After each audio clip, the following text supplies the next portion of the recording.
kayo po ay may Biblia, makibukas po kayo sa akin sa aklat ng Jeremiah, chapter 38, verse 17 hanggang 20, then Lamentations, chapter 5, verse 1 hanggang 7. Amen. Jeremiah 38, verse 17. Then said Jeremiah unto Zedekiah, Thus saith the Lord, the God of hosts, the God of Israel, if thou wilt assuredly go forth unto the king of Babylon's princess, then thy soul shall live, and the city shall not be burned with fire, and thou shalt live, and thine house. But if thou wilt not go forth to the king of Babylon's princess, then shall the city be given into the hand of the Chaldeans, and they shall burn it with fire, and thou shalt not escape out of their hand. And Zedekiah the king said unto Jeremiah, I am afraid of the Jews that are fallen to the Chaldeans, lest they deliver me into their hand, and they mock me. But Jeremiah said, They shall not deliver thee. Obey, I beseech thee, the voice of the Lord, which I speak unto thee. So it shall be well unto thee, and thy soul shall live. Lamentations chapter 5, verse 1 hanggang 7. Remember, O Lord, what is come upon us. Consider and behold our reproach. Our inheritance is turned to the strangers, our houses to aliens. We are orphans and fatherless. Our mothers are as widows. We have drunken our water for money. Our wood is sold unto us. Our necks are under persecution. We labor and have no rest. We have given the hand to the Egyptians and to the Assyrians to be satisfied with bread. Our fathers have sinned and are not. We have borne their iniquities. Tayo po'y manalangin mga kapatid. Purihin ka, O Diyos, amang banal Diyos na makapangyarihan sa lahat. Minsan pa, Panginoon, pagpalain ang pagkabasa ng iyong salita. O Diyos, narito kami sa iyong harapan, Panginoon. Diyos ka, O Diyos, magbigay ng comfort, magbigay ng kaunawaan, Panginoon. Hayaan mo na yung banal na Espiritu, Panginoon, ay sanayin naman sa kamuha sa mga sandaling ito, O Diyos. At bigyan mo kami, Panginoon, ang puso na mapapanggap sa iyong salita. Anuman ang aming maririnig, anuman, O Diyos, ang dumating sa amin at mensahe mo, O Diyos, ito ay aming maipamuhay, Panginoon, tatanggapin ang aming mga puso, O Diyos, sapagkat ito ay salita mo. At sa pamagitan nito, O Diyos, patuloy kami nalalago, Panginoon. Ikaw ang magbigay ng kaunawaan, ikaw ang magbigay ng karunungan. Gamitin mo ang iyong lingkod, minsan pa, Panginoon, sa mga sandaling ito. Thank you, Jesus. Upang ang iyong mga salita ay matanggap ng iyong mga anak. Purihin ka, O Diyos, maging sa mga kapatiran namin na wala sa lugar na ito, O Diyos, nasa kanilang mga tahanan, Panginoon. Kumilos ka, O Diyos, sa bawat tahanan. Hayaan mo, Panginoon, na ang iyong mga anak ay patuloy na madama ang kapangyarihan na nagmumula sa iyo, ang comfort na nagmumula sa iyo, Panginoon. Purihin ka, O Diyos, binabalik namin ang kapurihan at ang pagsalamat sa pangalan ng aming Panginoong Hesus. Amen. Amen. Amen. Panapakan natin ang Panginoon sa kapatid. Hallelujah. Amen. At yung mga kaukulan, how do you see? Amen. Now, problem. Lahat tayo mga kapatid, humaharap po sa problema. Walang tao na hindi humaharap sa problema. Lahat tayo may kanya-kanyang problema. At sa panahong ito mga kapatid, mayroong isang problema na doon nakatuon ang atensyon ng bawat isa. A problem mga kapatid, ibig sabihin something that is difficult to deal with. Calling for solution. At sabi nga ito, causing concern. Ito yung mga bagay na napakahirap harapin. Kapag ang isang bagay na nasa harap mo ay madali na sa iyo, hindi yan problema. Pero kapag ito ay napakahirap ng harapin para sa iyo, ito yung tinatawag ng problema. Ito yung nag-a-attract ng iyong concern. Ito yung tumatawag ng ating mga pansin, Panginoon, mga kapatid, na kinakailangan na bigyan natin ng kasagutan. Kinakailangan na bigyan natin ng katugunan. Ito yung bagay mga kapatid na hindi natin kinakailangan takasan. Naghahanap ng atensyon. Ito yung mga bagay mga kapatid na ito ay masusolusyonan lamang kapag ibibigay natin ang atensyon sa mga bagay na ito. Ito ay masusolusyonan lamang kapag tayo ay nagkaroon ng concern. Sa bawat problema na ating hinaharap, kinakailangan lamang na bawat isa sa atin magkaroon ng concern at humanap ng solusyon. Kinakailangan na naroon, hanapin natin ano ba ang solusyon sa ganitong problema. Ito yung mga bagay mga kapatid na hindi natin dapat binabaliwala. Bagay na kinakailangan natin harapin. Sa ating binasa mga kapatid sa Jeremiah at sa Lamentations, dito makikita natin sa panahon ni Sedekiah. Sedekiah ay ang hari ng panahon na sakupin ng Babylon ang Jerusalem. At sa panahon ni Sedekiah mga kapatid, humarap siya sa isang napakalaking problema. Na naroon na ang isang banta ng kalaban ang kanilang hinaharap. Ito po yung banta ng captivity. Ito yung banta na nagmumula sa Babylon. Ang Babylon Empire noon mga kapatid, Babylonian Empire, ito yung tinatawag na Neo-Babylonian Empire mga kapatid, sa ilalim ni King Nebuchadnezzar. Ito po ay isa sa napaka-lakas na imperyo ng panahon na yon. Superpower, kumbaga, sa panahon natin ngayon mga kapatid. Ito yung isa sa pinakamalakas na imperyo ng panahon na yon. Ang Egypt, malakas din yan mga kapatid. Subalit, ang Babylon, ito yung imperyo na napakalaki ng kanyang nasakupan. Maging ang Assyria ay sakop ng Babylon. Maging ang Egypt na sakop ng Babylon. Pero sa panahon na ito mga kapatid, hindi pa nasasakop ng Babylon ang Egypt. At sa panahon ito, ang kanilang kinakaharap, ang plano ng Babylon ay sakupin naman ang Israel. So ito na mga kapatid, ang problema ang hinaharap ni Sedekiah. Dahil ang Israel o ang Judah ng panahon na yun ay napakaliit lamang kumpara sa Babylon. Ang Judah noon, alam natin na ang Israel ay nahati.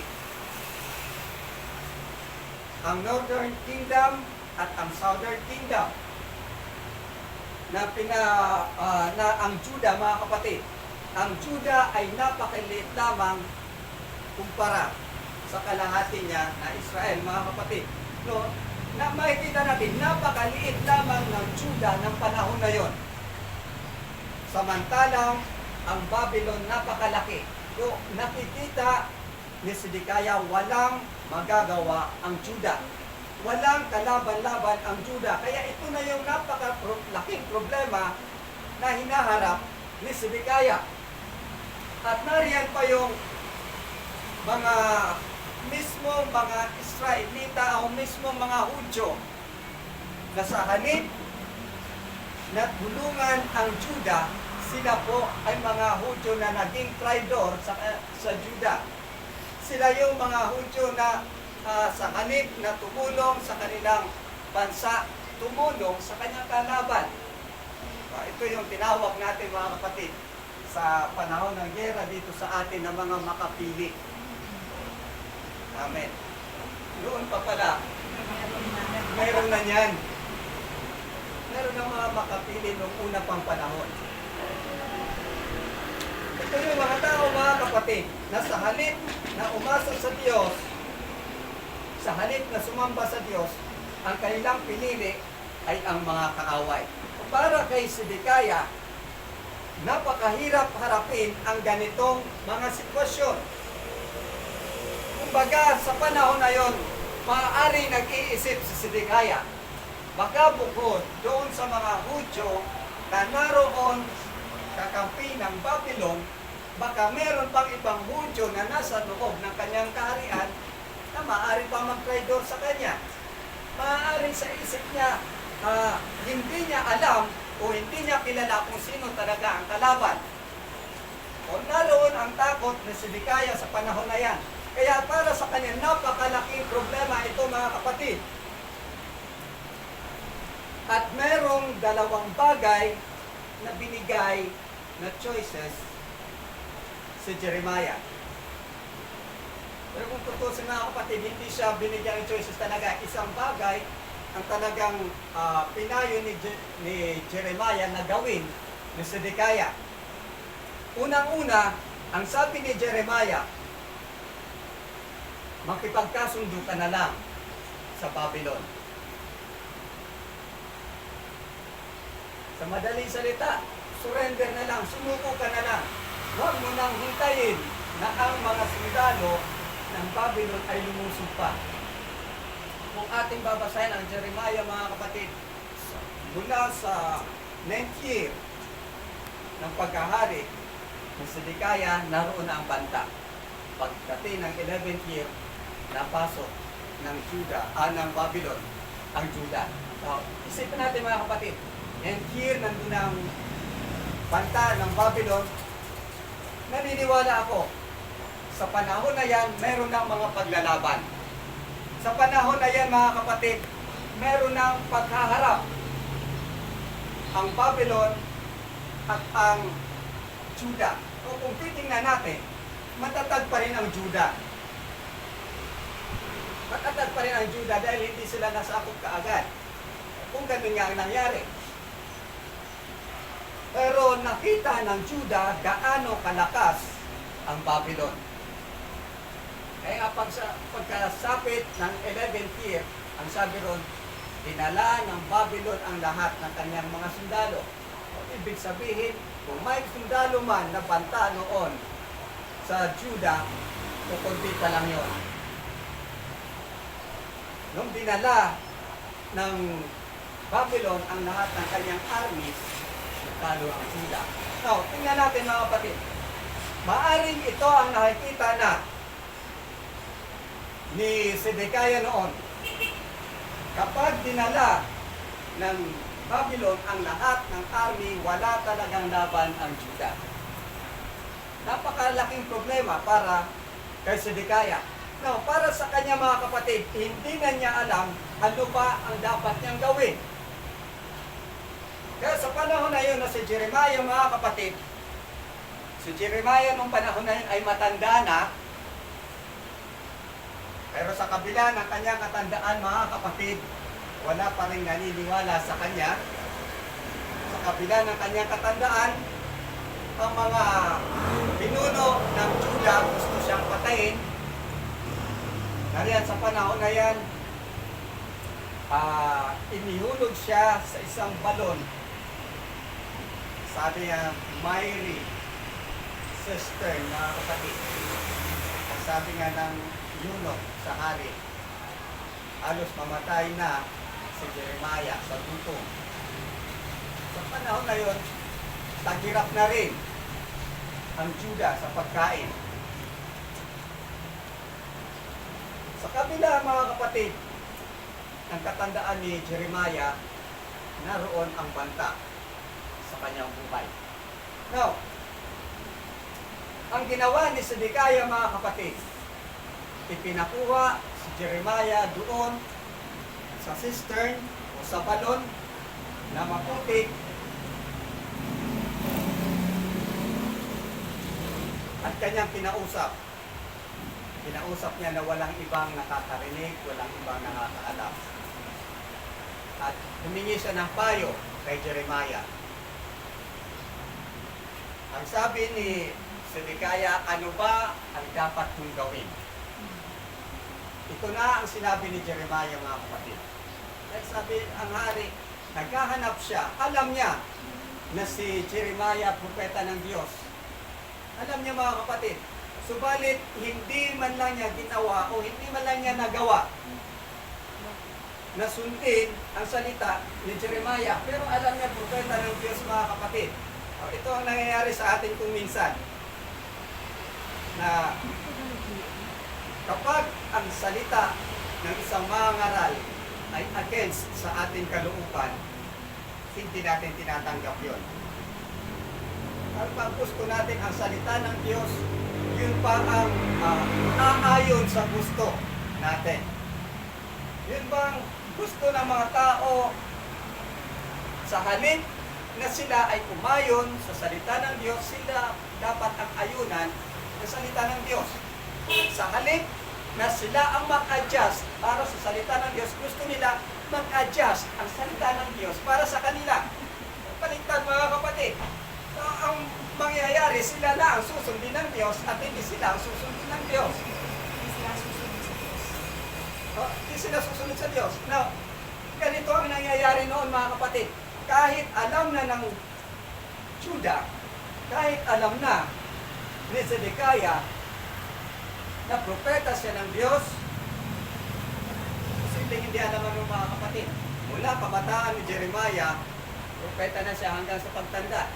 Wala pa si Sedekaya, naniniwala ko, mga kapatid. Si Jeremiah, propeta na. Kaya alam niya na propeta siya ng Diyos, pero bakit hindi man lang siya sumusunod kay Jeremiah sa mga salita ng Diyos na namumutawi sa bibig ni Jeremiah? Hindi siya naniniwala, mga kapatid.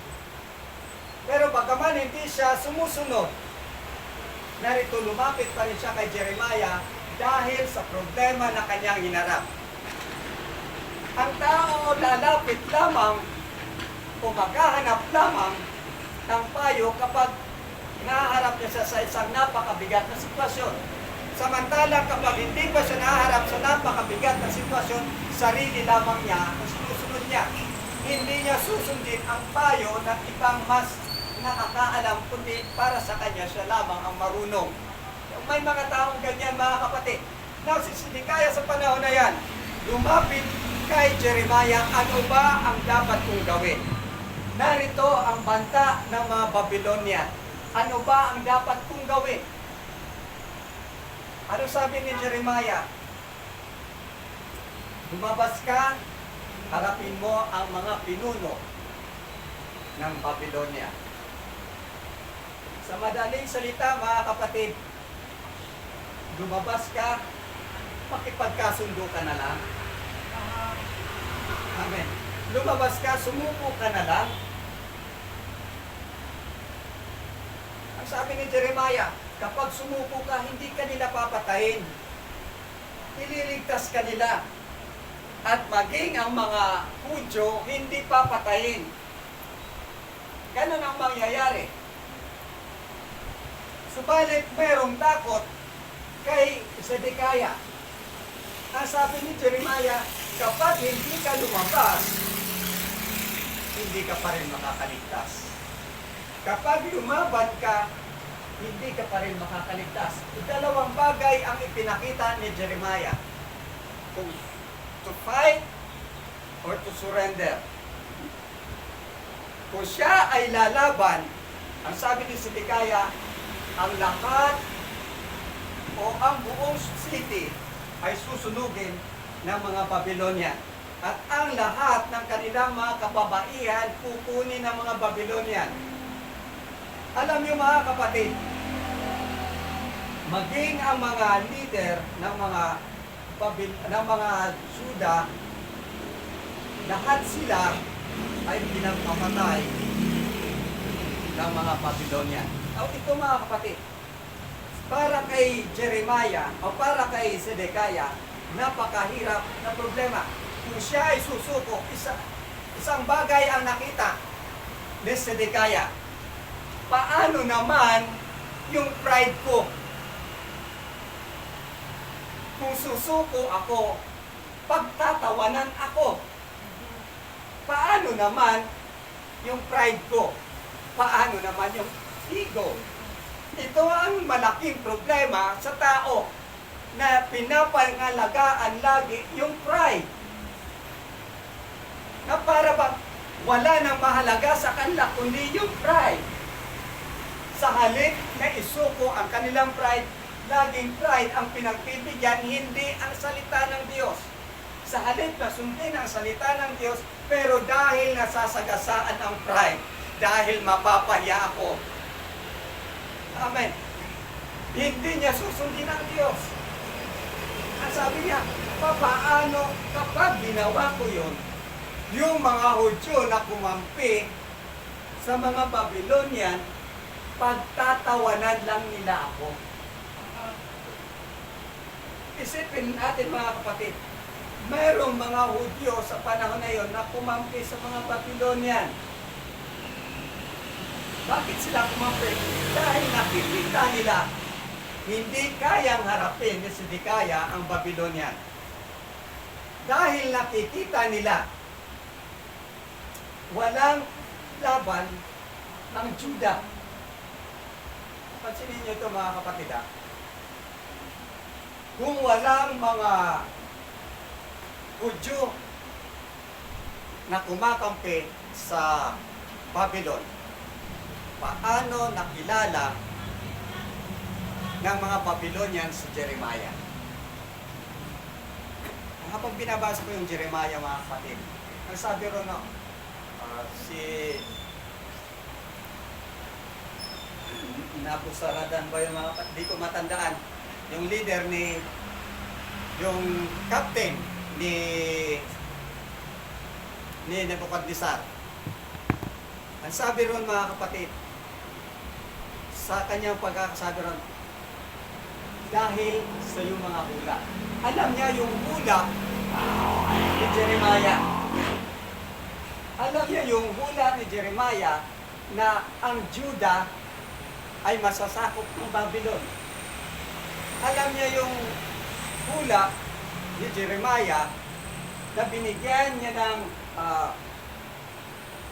pabala ang hari ng Juda. Alam niya yon. Now, kung wala nga ang mga nag-aatid ng balita doon, paano dinadalaman yon? Kaya ito ang takot na Sedekaya. Mayroong mga Hudyo na kumakampi sa Babylon. Okay. Mayroong mga traidor. Kaya, meron ang takot ni Sedekaya. Magtatawanan nila ako. Pero merong assurance na binigay si Jeremiah. Hindi kanila pagtatawanan. Hindi kanila pagtatawanan. Hindi ka ibibigay ng mga Chaldeans doon sa mga Hudyo na yon. Kaya hindi kanila pagtatawanan. Now, mga kapatid, sa kabila ng ganong assurance, si Sedekaya natakot pa rin sundin ang salita ng Diyos. Pinili pa rin niyang sundin ang sarili niyang desisyon. Ito mga kapatid, sa paghingi natin o sa pagbibigay natin ng payo sa isang problema, ito yung bagay na tatandaan natin. Kasi ugali ng tao, kapag nagbigay ng payo, susundin yung payo niya. Pero ito tatandaan natin. Kapag nagbigay tayo ng payo, dalawang bagay yan. Susundin niya o hindi. Choice niya kung sundin na ang payo mo o hindi. Pero pag hindi sinunod, wala tayong magagawa.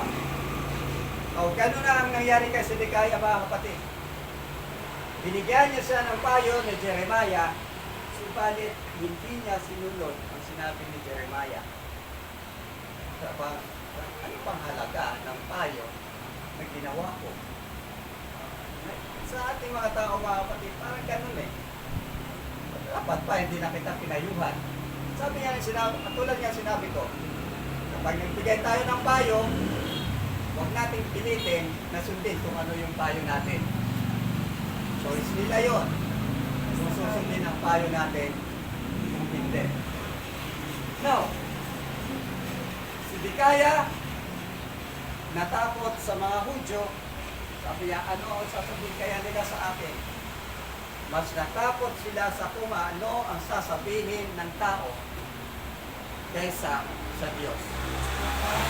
Mas natakot siya sa kung anong sasabihin ng tao kung siya ay tutuyain. Mas nakita niya yon kaysa sa pangako ng Diyos na hindi kanila lilibakin, na hindi kanila tutuyain. Natakot siya, hindi niya nakita ang pangako ng Diyos na siya ay ililigtas. Hindi niya tinignan ang pangako ng Diyos na siya ay puprotektahan ng ating Diyos. Ang kanya lamang tinignan ay yung kung ano ang sasabihin ng tao. Ang kanya lamang tinignan ay kung ano ang maaaring kahihiyan na kanyang haharapin sa harap ng mga Hudyo. Ang Diyos ang kinakailangan na pagkatiwalaan natin. Palakpakan natin ang ating Panginoon, mga kapatid. Praise God. Hallelujah.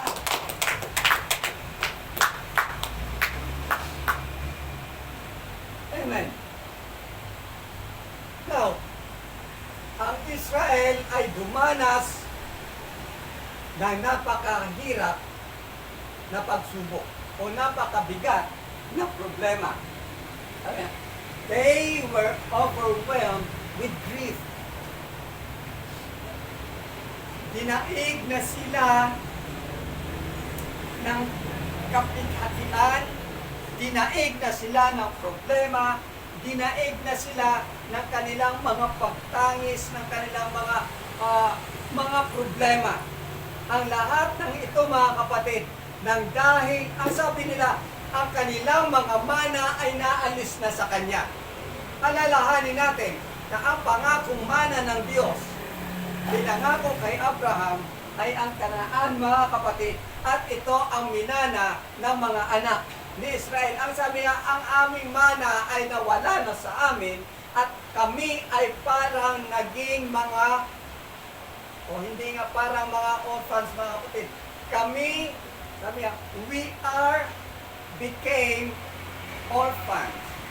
Kami ay naging ulila. At ang aming mga ina ay parang mga balo. Ito yung naging hinaharap ng mga Hudyo ng panahon na yon, na ang kanilang mga minana ay naalis sa Kanya at sila ngayon ay nasa gitna ng gutom. At sabi nila, iinom lang kami kaya na kailangan pa namin bilhin. Kukuha lang kami ng panggatong kinakailangan pa namin bayaran. Nagtiwala sila doon sa mga Egyptians. Sa panahon na yan, mga kapatid, ang Egyptian ay isa rin sa superpower sa panahon na yan. Sila rin ay malakas sa panahon na yan. At sa panahon na yan, ang Juda ay mayroong pakikipag-alyansa sa Egyptians. Amen. Pero itong tandaan niyo, mga kapatid, sa panahon na ang banta ay nasa Juda, hindi tumulong ang Egyptians.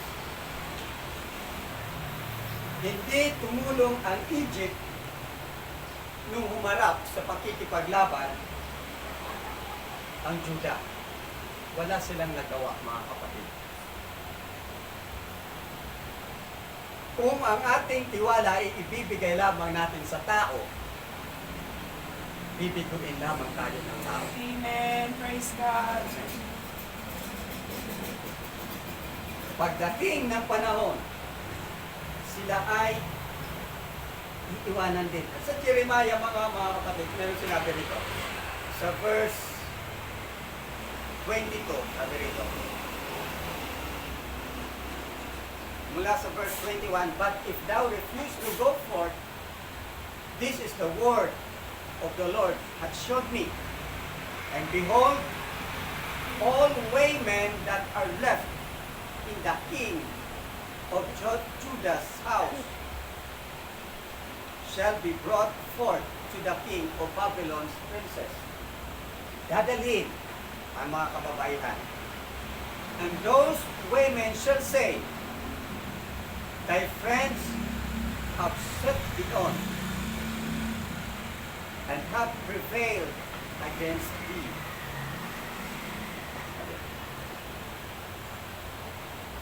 Pagkakasabi sa Tagalog ng mga kapatid, para bang pinaasa lang sila. Yun bang kinuha lang ang kanyang tiwala. At ang sabi rito mga kapatid, thy feet are sunk in the mire, and they are turned away. Nung siya ay humarap na sa problema, feet are sunk in the mire, nung siya ay nalubog na sa putik, hindi literal na nalubog sa putik mga kapatid, hindi putik ng problema, putik ng kahirapan, nung siya ay nalubog na doon, iniwan na siya ng kanyang mga kaibigan.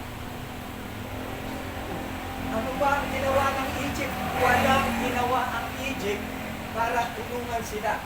Walang nagawa ang Egypt mga kapatid. So, kaya sa panahon na ito mga kapatid, naroon lubos ang kahirapan, lubos ang paghihirap na nararanasan ng mga Hudyo sa panahon na yan.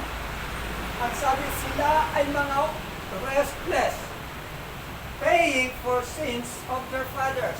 Alam nila mga kapatid, na sa panahon pa lang, na sila ay mga bata pa lang, ang kanilang mga magulang ay humarap na o gumawa ng kasalanan sa ating Panginoon. Ang sabi nila, ay hindi naman talaga kami ang gumawa ng kasalanan. Ang may pagkakamali ay ang aming mga magulang, pero kami ang nagdudusa ngayon. Ang kanilang sinisisi ngayon ay ang kanilang mga magulang. Tandaan mo natin mga kapatid sa Exodus, visiting the iniquities of the fathers upon thy children, unto the third and fourth generation of them that hate me. Amen. Alam nila, alam ng Israel, dahil ang kautusan, pinapaulit-ulit yan. Mula sa kanilang pagkabata, binabasa sa kanila yan. Kaya alam nila na kung ang kanilang mga magulang ay mayroong pagkakasala, ang mga anak ang magbabayad. Kung ang mga magulang ay mayroong pagkakasala sa Diyos, ang mga anak, sila yung magdadala ng kasalanan. Kaya ang sabi nila, pinagbabayaran namin ang kasalanan ng aming mga magulang. Makikita natin sa haba ng panahon, span of time, ang Israel ay patuloy at patuloy na gumagawa ng kasalanan sa ating Diyos. Ang Israel ay patuloy at patuloy na gumagawa ng mga karumal-dumal na bagay sa harapan ng ating Diyos. At alam nila yun mga kapatid, at ang sabi na, nagbabayad lang kami sa kasalanan na hindi naman namin ginawa. Sabi ito, Lamentations chapter 5 verse 7, our fathers have sinned and are not. Wala na ang aming mga magulang. Mga patay na. And we have borne their iniquities.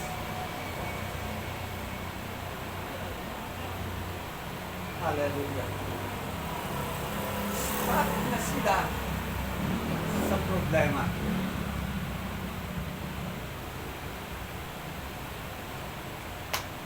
Ang tao, kapag humaharap na sa problema, o sila ay humaharap na sa bagay na napakabigat na sitwasyon, hahanap na sila ng sisi. Kapag ang tao ay humaharap na sa isang kaparusahan, maghahanap sila ng masisisi. Ang mga magulang namin ang may kasalanan. Sinisisi ang magulang. Kaya kami naghihirap ng ganito dahil sa kasalanan ng magulang namin. Kaya kami dumadanas ng ganitong paghihirap dahil sa kanila. Hindi naman kami nagbabayad sa kasalanan namin, kundi ang pinagbabayaran namin ay ang kasalanan nila. Pero alam niyo ba mga kapatid, anuman ang naging kasalanan ng mga magulang, if my people that are which are called by my name, shall humble themselves and pray, seek my face, turn from their wicked ways. Tandaan natin mga kapatid, kung ang bayan na tinawag ng Diyos, kung tayo lamang ay mananalangin, amen, kung tayo lamang ay magsisisi, nakatingin sila sa kasalanan ng kanilang mga ninuno, pero sila meron ding kasalanan. Sila hindi rin sumunod sa kalooban ng Diyos.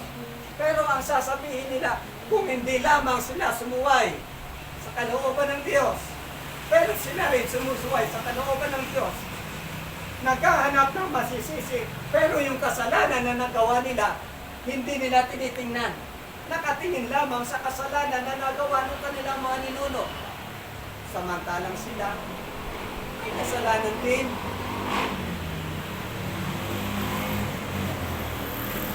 Ano sabi ng Diyos?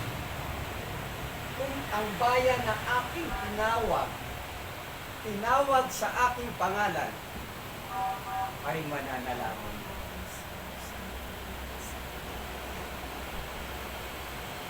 Seek my face and turn from their wicked ways. Ano sabi ron? Then I will hear from heaven. Hallelujah. Kahit anong kasalanan ang nagawa ng kanilang mga magulang, kung sila lamang ay nanumbalik sa Diyos, ang sabi ng Diyos, sila ay patatawarin. Pero ang nangyari, hindi sila nanumbalik sa Diyos. Hindi sila lumapit sa ating Diyos. Hindi sila tumalikod sa mga kasalanan. Kaya hinarap pa rin nila ang kabayaran ng kasalanan. Ang sinisisi lamang nila ang kanilang mga magulang. Pero sila, hindi nila sinisi ang kanilang sarili. Alam nila yun, na kinakailangan nilang manumbalik. Pero anong nangyari mga kapatid? Mula kabataan ni Jeremiah hanggang sa pagtanda ni Jeremiah, wala man lang isa sa kanila ang nanumbalik sa ating Diyos. Wala man lang isa sa kanila ang naniwala sa salita ng Diyos. Now, sa panahon na dumating ang ganitong kapighatian, ang sinisi lamang nila ay ang kanilang mga magulang. Ang kanilang sariling kasalanan, hindi nila nakita. Nasa harap sila ng malaking problema. Pero sa halip na solusyonan ang problema, naghanap ng masisisi. Stuck na sila sa isang napakalaking problema. Hindi na sila makakilos. Pero nagkahanap pa rin sila ng masisisi.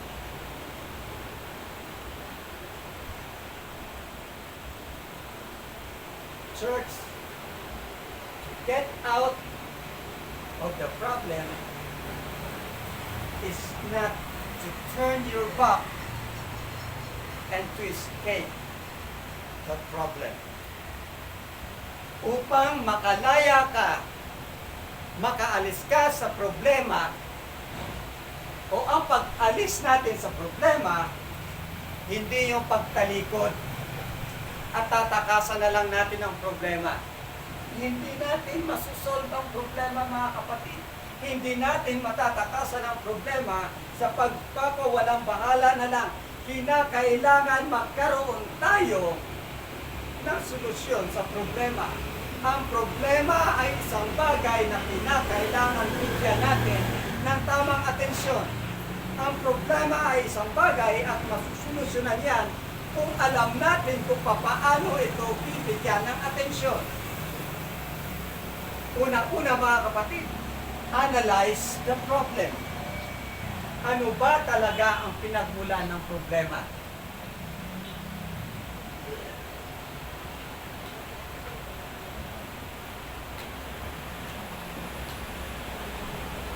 Sa panahon na yan, alam na mga Hudyo, ano ang pinagmulan ng problema? Kasalanan. To get out of the problem, kinakailangan mong alamin ano ang problema.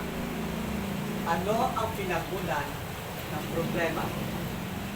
Pangalawa, magkaroon ka ng response. Alam mo na ang problema, ano naman ang gagawin mo? Kinakailangan mo rin kumilos. Naharap tayo sa problema, mga kapatid. Ang problema ang hinaharap natin, yun ang binibigyan natin ngayon o hinahanapan ng solusyon. Kahit ang ating mga leaders, mga kapatid, yun ang kanilang hinahanapan ng solusyon. Maging, sabi nito, response through the problem, at huwag tayong maging courier of the problem. Amen. Praise God. Alam na natin ang problema, kinakailangan kumilos naman tayo para matugunan natin ang problema. Pero nakikita natin, mga kapatid, maraming tao ang sa halip na kumilos upang tugunan ang problema, sila pa yung nagdadala ng problema. Sila pa yung nagiging dahilan upang lumawak pa ang problema. Sila yung dinadagdagan pa nila kung ano ang problema. Sa halip na makatulong, sila pa ang naging dahilan upang lumala ang problema. Nalulungkot ako, mga kapatid, na sa gitna ng problema ito, may mga tao, puro pa rin ang batikos. Right. That's right. Kumikilos naman ang gobyerno, pero puro batikos pa rin. Ito nga, tinatanong ko sa sarili ko, ano ba ang nagawa nila? Ano ba ang naitulong nila? Kababatikos at kababatikos nila, nakatulong ba sila? Lalo lang nagulo. Lalo lang nagulo, mga kapatid.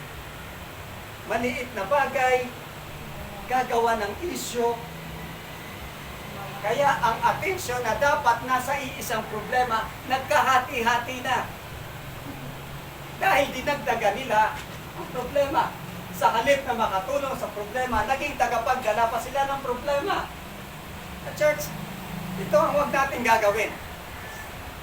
Kinakailangan kung ano ang problema, gagawa tayo ng paraan upang matugunan ang problema. Wala man tayong magawa para sa problemang yan, pero huwag naman tayong maging dagdag pasanin pa, huwag naman tayong magdala pa ng problema.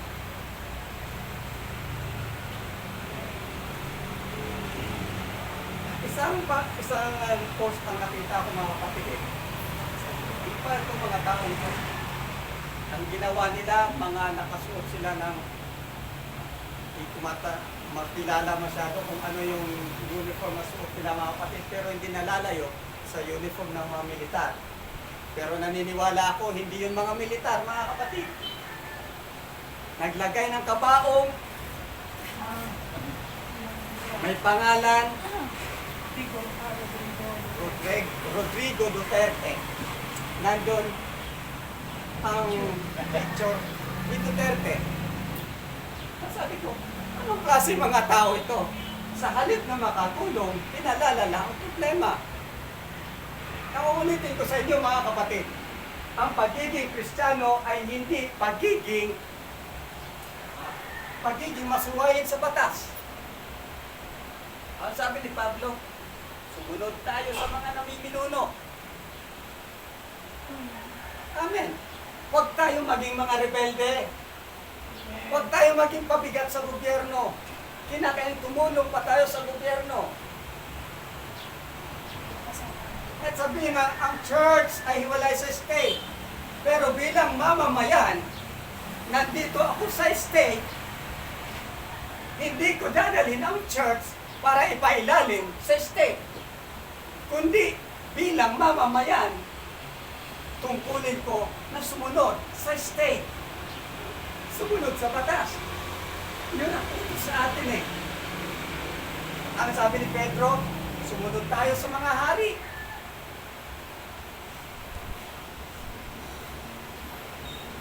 Amen. Ang pagiging Kristiyano mga kapatid, hindi ang pagiging matigas ang ulo. Huwag tayong magdala ng problema, kundi maging bahagi tayo sa kung ano ang solusyon sa problema. Palakpakan natin ang ating Panginoon. Amen. Maging bahagi tayo to solve the problem mga kapatid. Now, kung meron tayong maitutulong, bakit hindi tayo tumulong? Amen. Amen. Church, take responsibility to your action. Nag-response ka, nangako ka, gagawan mo ng problema. Gagawan mo ng aksyon ng problema. Now, ang pangako mo na yan, dahil yan ay pinangako mo, kinakailangan maging willing ka naman na sundin ang pangako mo. Nangako ka, natutugunan ang problema. Ang tinutukoy ko mga kapatid, hindi lamang itong kasalukuyang problema, kundi kung may mga problema dumating sa ating buhay, kinakailangan gawin natin ang aksyon. At kapag hinako natin ang problema, o sige gagawin ko ng aksyon yan, gagawin ko ng paraan yan. Hindi hanggang salita lang mga kapatid. Kinakailangan kung sinabi natin na gagawin ko ng aksyon yan, maging responsible naman tayo sa ating ipinangako kung papaano natin tutugunan ang problema. Maging responsible tayo. Take responsibility to your action. At kung ikaw man ay mag-fail, responsibilidad mo yan. Amen. Ay, baka hindi ko magawa yan eh. Baka mag-fail lang ako. Huwag na lang. Huwag ka rin. Para ka rin si Sidekaya. Baka kapag tinako ko pa yan at nag-fail ako, pagtawanan pa nila ako. Amen. Sisihin pa nila ako. Kaya huwag na lang. Paano malulutas ang problema mo? Kung hindi mo gagawa ng aksyon. Amen. Gawa natin ang aksyon. Kung mag-fail ka man, mayroon kang nagawang pagkakamali, aminin mo nagkamali ka. Huwag mo lang tiranan pa.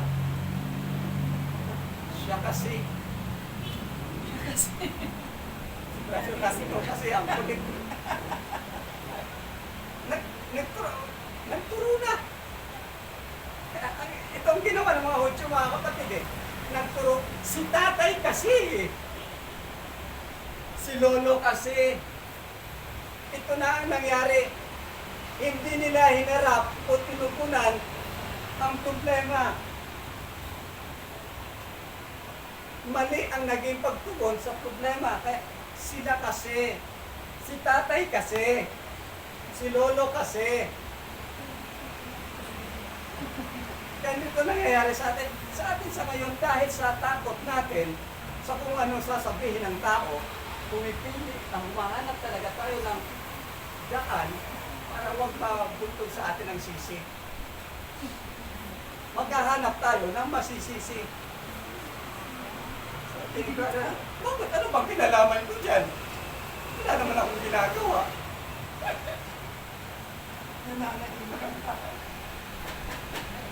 Nananahimik lang ako dito. Amen.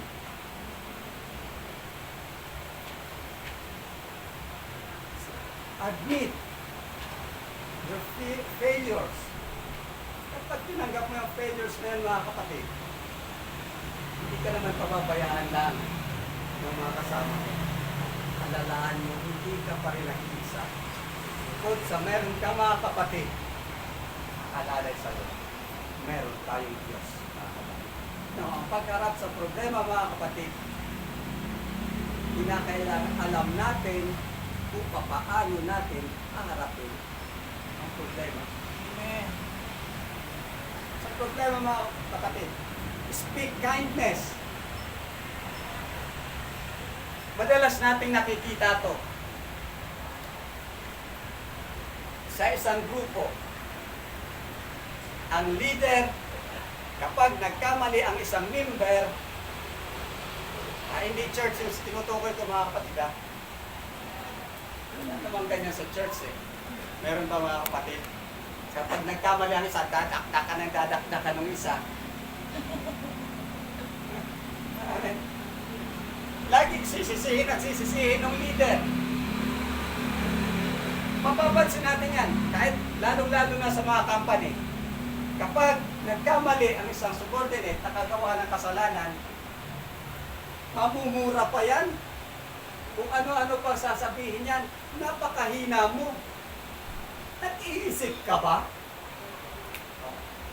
Pero ang sabi, mga kapatid, speak kindness. Yung kindness na nagmumula sa Diyos, ito ay kinakailangan tanggapin din natin at mamutawi sa ating mga bibig ang kabutihan at kagandahang loob ng ating Panginoon. Palapakan natin ang ating Diyos. Dahil kapag wala sa iyo yan, yung kindness na yan, mga kapatid, ang problema na hinaharap nyo, sa halip na maging cool ang isipan ng tao, lalo lamang magkakaroon ng pag-aaway, lalong magkakaroon ng gulo, dahil hindi natugunan ang problema sa halip, nag-away-away pa kayo. Speak kindness.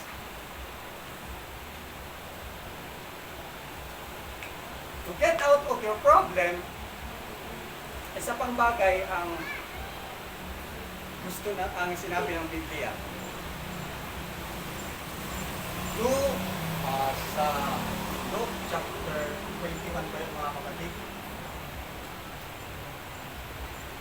Luke chapter 6 verse 31 sa Matthew 7 verse.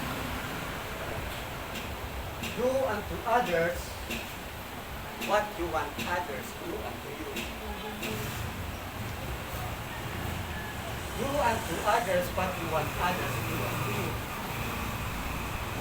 Ito yung mga kapatid. To get out of the problem, maging generous ka rin. Maging mapagbigay ka din. Kinakailangan makita sa ulan.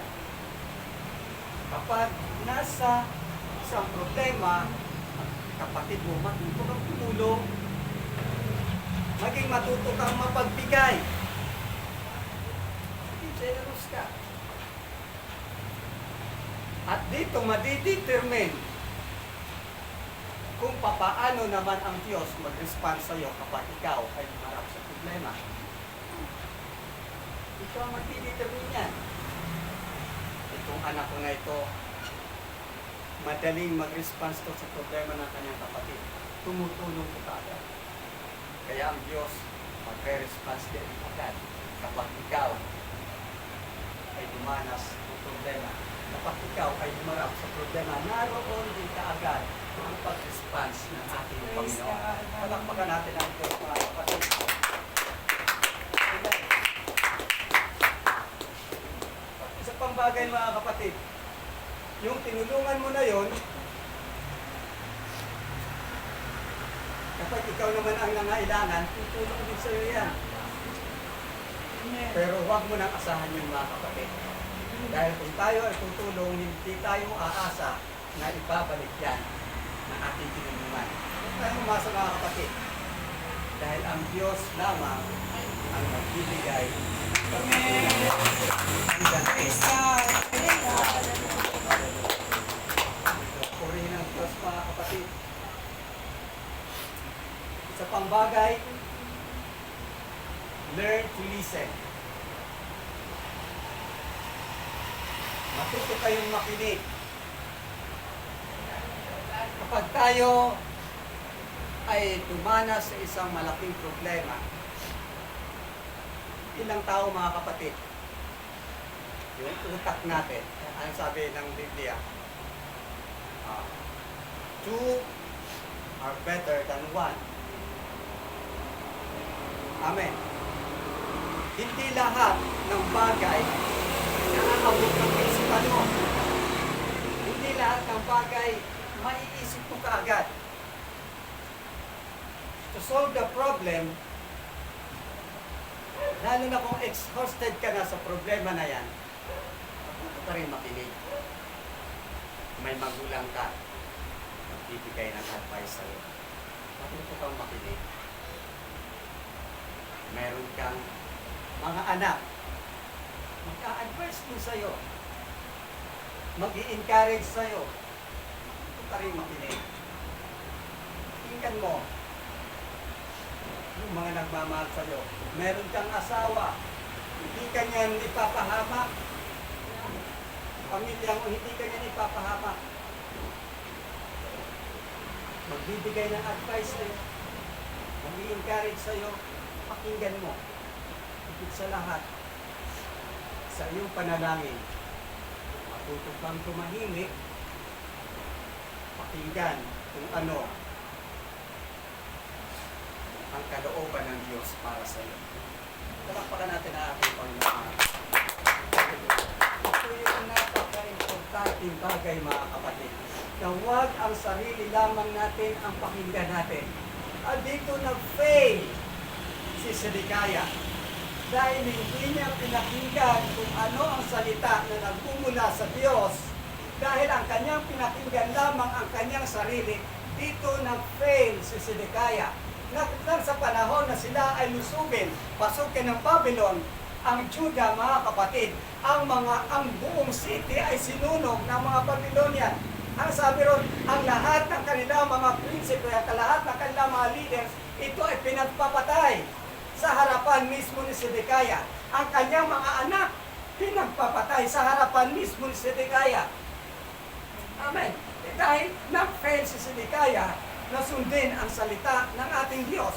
At maging si Sedekaya, mga kapatid, dahil sa kanyang pagtakas, siya ay naabutan pa rin.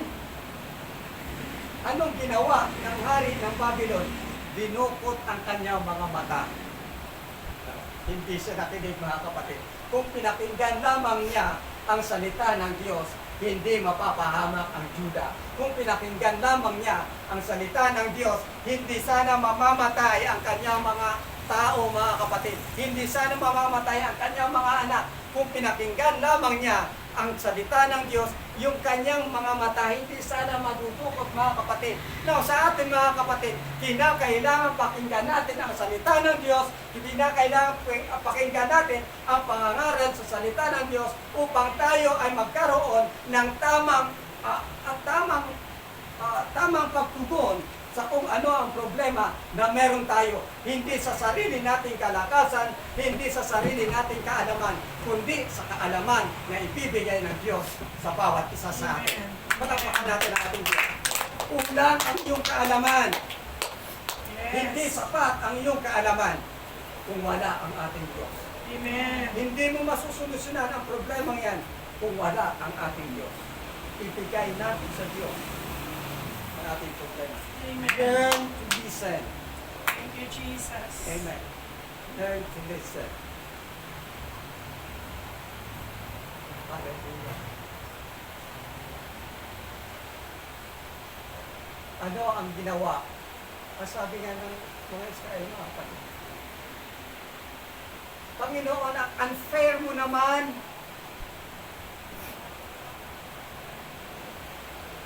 Unfair naman. Bakit kami ang pinagbabayad mo sa kasalanan na hindi naman namin nagawa? Kung wala kang sapat na pagkakilala sa Diyos, iisipin mo, unfair ang Diyos. That's right. Pero kung mayroon kang tamang pagkakilala sa Diyos, makikita mo ang Diyos ay matuwid. Amen. Palakpakan natin ang Panginoon, mga kapatid. Every time na ang Diyos ipapakita niya ang daan, how to get out of the problem. Ang ginagawa ng Israel, sila ay tumatangis. Sila ay nagdadabog. Amen. Bakit? Amen. Naroon ang kanilang mga pagrereklamo. Pero nariyan binigay na ng Diyos kung ano ang dapat nilang gawin. Ipinakita na ng Diyos kung papaano silang makakalabas sa problemang yan. Pero hindi nila binigyan ng atensyon ang salita ng Diyos.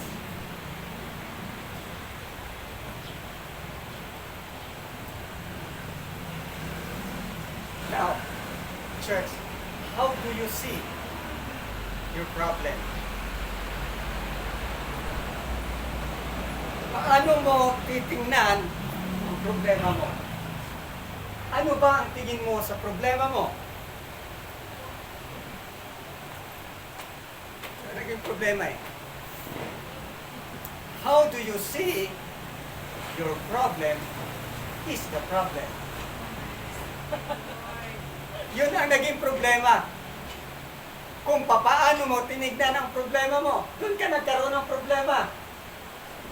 Dahil ang tingin mo sa problema mo, wala nang solusyon. Napakalaking problema dahil hindi mo na, sa'yo pa lang, wala nang solusyon.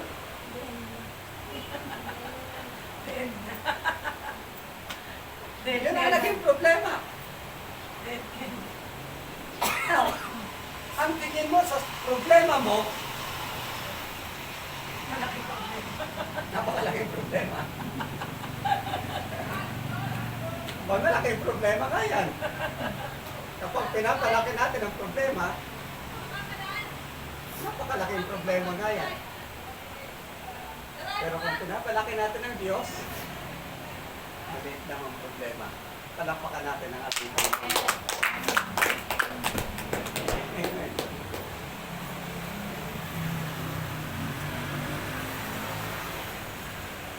Jesus. When the Lord proclaimed the right way how to get out of problem, hindi ibig sabihin nun na pati yung ating will kontrolado ng ating Diyos.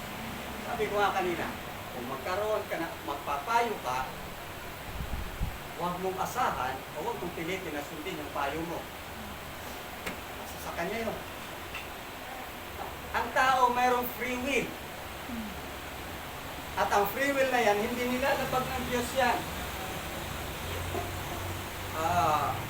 1 Corinthians chapter 10 verse 13. Ano sabi ron? There hath no temptation taken you, but such is common to man. But God is faithful, who will not suffer you to be tempted above that ye are able, but will, with the temptation, but will, who will, ang ating Diyos. But will with the temptation make a way. Nung ibinigay ng Diyos ang daan, nung gumawa ang Diyos ng daan, God will make a way. Amen. Nung ginawa ng Diyos ang daan para makalabas ka sa sitwasyon na yan, sa problemang yan, inalis pa ng Diyos ang will? Hindi. But will with that temptation make a way. Yung will, binigay ng Diyos, meron tayong free will. Alam nyo, kapag inalis ng Diyos ang free will, tayo'y magiging tulad lang sa mga alipin. Ang alipin, kung ano ang idikta ng kanilang Lord, nilang susundin. Kahit hindi mo kaya, susundin mo. Kahit ayaw mo, susundin mo, gagawin mo. Ang alipin, against his will, gagawin niya pa rin ang isang bagay na pinag-uutos sa kanya. Pero ang Diyos, yung will na yan, yung free will na yan, hindi inaalis sa atin ng Diyos yan. Nasa sayo yan. Susundin mo ba kung ano ang inuutos ng Diyos? Kung hindi, nasa sayo yan. Gagawin mo ba kung ano yung pinapakita ng Diyos na daan upang makatakas ka sa problema? Nasa sayo yan. Yes. Amen. Nasa iyo ang pagpili. Subalit sa bawat pagpili mo, magbubunga yan sa mga darating na panahon. Makikita mo kung ano ang magiging bunga nito. But deal with the temptation, make a way. Yung free will na nasa sa atin. Magdidepende ang resulta sa ating pagharap sa problema, magdidepende yan sa ating response. Palapakan natin ang ating Panginoon, mga kapatid.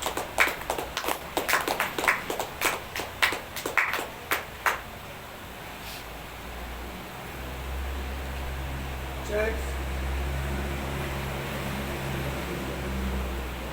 we are facing a huge problem.